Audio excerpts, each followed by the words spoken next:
एक न्यूज 24 में आपका स्वागत है। भारतीय जनता पार्टी की अगुवाई वाली केंद्र सरकार में सत्तारूढ़ एनडीए सरकार जनजी तक पहुंच बढ़ाने की तैयारी में लगी हुई है।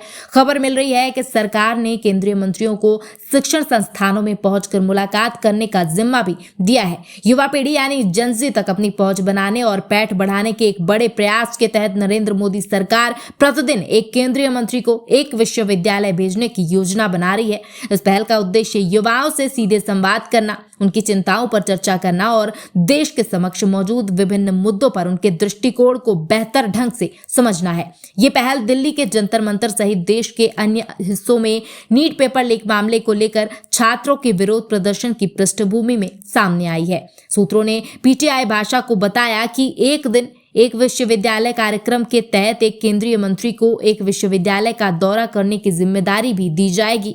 मंत्री वहां जाकर छात्रों से बातचीत करेंगे, विभिन्न विषयों पर उनके विचार जानेंगे और खास तौर पर युवाओं तथा छात्रों के लिए चलाई जा रही सरकार की विभिन्न कल्याणकारी योजनाओं की जानकारी भी साझा करेंगे। सूत्रों के अनुसार शिक्षा मंत्री प्रहलाद जोशी और युवा मामले एवं खेल मंत्री मनसुख मांडविया को विश्वविद्यालयों और मंत्रियों के बीच समन्वय की जिम्मेदारी सौंपी गई है ताकि इन दौरों को सुचारू रूप से आयोजित किया जा सके।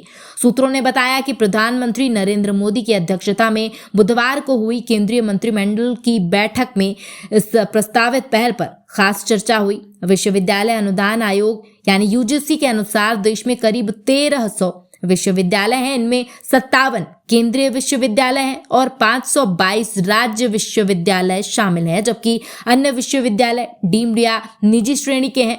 आरएसएस यानी राष्ट्रीय स्वयंसेवक संघ के प्रमुख मोहन भागवत ने देश की नई पीढ़ी को बेहद ही ईमानदार और देशभक्त बताते हुए कहा है कि उनकी बात को जरूर सुना जाना चाहिए। संवाद की कमी के कारण ही दिल्ली के जंतर मंतर पर विद्यार्थियों का आंदोलन हुआ। एक वार्तालाप के अनुसार 6 अगस्त को उन्होंने कहा था, जनजी और जेन अल्फा पुरानी पीढ़ी से भी ज्यादा देशभक्त और ईमानदार हैं। हमें उनकी बातें अवश्य सुननी चाहिए। उनसे बातचीत में कमी के कारण ही दिल्ली के जंतर मंतर पर आंदोलन देखने को मिला। उन्होंने कहा कि बच्चों को भगवान का रूप माना जाता है, लेकिन आंदोलन के दौरान उन पर लाठीचार्ज और पैलेट गन का इस्तेमाल किया गया। ये क्यों हुआ और किन परिस्थितियों में हुआ, पहले उसका कारण हमें जानना होगा, तभी तय किया जा सकता है कि गड़बड़ी कहाँ हुई। उन्होंने कहा कि लोकतंत्र में विरोध प्रदर्शन सहमति बनाने का एक वैध माध्यम है। जब संवाद से समाधान नहीं निकलता तभी आंदोलन किया जा सकता है, लेकिन उसका उद्देश्य समाज में विभाजन पैदा करना नहीं, बल्कि किसी भी व्यवस्था में सुधार लाना होना चाहिए।